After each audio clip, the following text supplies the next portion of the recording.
So next symptoms ఏముంటాయి? Psoriasis డిసీజ్లో symptoms వచ్చేసి మనకి యూజువల్గా ర్యాషెస్ అనేటివి ఏవైతే బాడీ పైన ప్యాచెస్ ప్రజెంట్ అయి ఉంటాయో అవి మనకి చాలా డ్రైనెస్గా ఉంటాయి. అంటే స్కిన్ అనేది మొత్తం డ్రైగా అయిపోయి మనకి రెడ్ కలర్ ర్యాషెస్ అనేవి రెడ్ కలర్ స్పాట్స్ లాగా ఫామ్ అయిపోతాయండి. మనకి ఆల్ ఓవర్ బాడీ వస్తాయండి ర్యాషెస్ అనేటివి.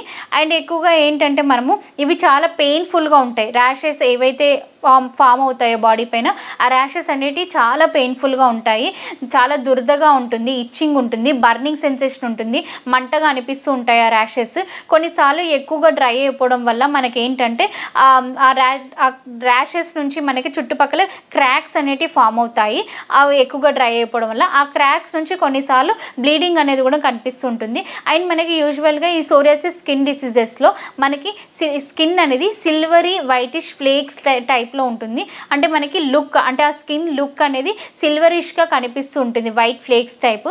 సో మనకేంటంటే ఈ స్కిన్ డిసీజెస్ అంటే ఇవి ఏదైతే సోరియాసిస్ స్కిన్ డిసీజ్ ఉందో ఇది మనకి జాయింట్స్ మీద అటాక్ అయ్యే ఛాన్స్ కూడా ఉంటుంది. అప్పుడు దాన్ని మనం సోరియాటిక్ అర్థరైటిస్ అనేసి అని అంటామండి.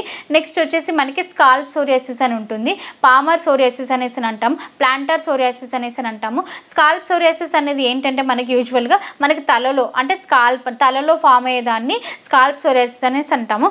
ఇది ఎక్కువగా ఏంటంటే డ్రైగా ఫామ్ అయిపోయి మనకి డాండ్రఫ్ లాగా పొట్టుగా రాలుతూ ఉంటుంది స్కాల్ప్ సోరియాసిస్ అనేది. నెక్స్ట్ పామ్ సోరియాసిస్, ఇది ఏంటంటే యూజువల్లీ పామ్ సోరియాసిస్ ఓన్లీ హ్యాండ్స్లో వస్తుంది, మనకి అరిచేతులలో వస్తూ ఉంటుంది ఈ పామ్ సోరియాసిస్ అనేది. అవి కూడా డ్రైగా ఉంటాయి ర్యాషెస్, ఇచ్చింగ్ చాలా క్రాక్స్ లాగా వచ్చి డ్రై అయిపోయి చాలా దురదగా మంటగా కూడా అనిపిస్తుంటుంది. కొన్నిసార్లు మనకి బ్లీడ్ అవుతూ ఉంటాయి ఆ ప్యాచెస్ నుంచి.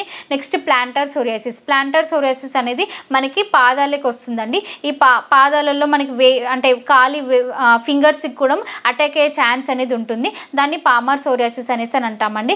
సో ఇలాంటి సిమ్టమ్స్ అనేవి కనిపిస్తుంటాయి సోరియాసిస్ డిసీజ్లో. నెక్స్ట్ మనకి ఎలాంటి ఫుడ్ అనేది అవాయిడ్ చేయాలి, డైట్ ఎలాంటి తీసుకోవాలని చెప్తానండి. యూజువల్గా అవాయిడ్ చేయాల్సిన ఫుడ్ వచ్చేసి చింతపండు, టమాటా పులుపు, గోంగూర, వంకాయ, సీ ఫుడ్. నెక్స్ట్ వచ్చేసి మనకి ఆలుగడ్డ, శామగడ్డ, కందగడ్డ, ముల్లంగి. Next outside oily foods, dairy products, sweets, bakery items. Next fast food, junk foods, egg కానివ్వండి, నాన్ వెజ్ కానివ్వండి, ఇటువంటి ఫుడ్స్ అనేవి అవాయిడ్ చేయాలి మనం ఇలాంటి స్కిన్ డిసీజెస్తో సఫర్ అవుతుంటే కనుక. సో ఇలాంటి డైట్ అనేది మెయింటైన్ చేస్తే కనుక కొంచెం మనం రిలీఫ్ అనేది ఉంటుందండి మనకి ర్యాషెస్ నుంచి. సో మనకి ఇలాంటి స్కిన్ డిసీజ్తో సఫర్ అవుతే కనుక ఎలాంటి ట్రీట్మెంట్ తీసుకోవాలి? హోమియోపతిలో అయితే కనుక మనకి బెస్ట్ ట్రీట్మెంట్ అనేది ఉందండి ఈ సోరియాసిస్ స్కిన్ డిసీజ్కి. అంటే యూజువల్గా ఏంటంటే ఈ సోరియాసిస్ స్కిన్ డిసీజ్ అనేది మనకి ఏంటంటే రూట్ కాజ్ నుంచి అంటే మనము కరెక్ట్గా రూట్ కాజ్ అనేది ఫైండ్ అవుట్ చేసి దానికి ట్రీట్మెంట్ ఇస్తే కనుక మనకు అది ఫ్యూచర్లో మళ్ళీ రిపీట్ అవ్వకుండా రీయకర్ అవ్వకుండా పర్మనెంట్గా తగ్గించుకునే అవకాశం అనేది మనకి హోమియోపతి మెడిసిన్స్లో అవైలబుల్గా ఉందండి. సో హోమియోపతి మెడిసిన్స్ ఏంటంటే మనకి న్యాచురల్ ప్లాంట్ బేస్డ్ మెడిసిన్స్, వీటికి సైడ్ ఎఫెక్ట్స్ లాంటివి ఏవి ఉండవన్నట్టు. సో మనకి ఫ్యూచర్లో రిపీట్ అవ్వకుండా రీయకర్ అవ్వకుండా పర్మనెంట్గా క్యూర్ చేసుకోవచ్చు ఈ హోమియోపతి మెడిసిన్స్ ద్వారా.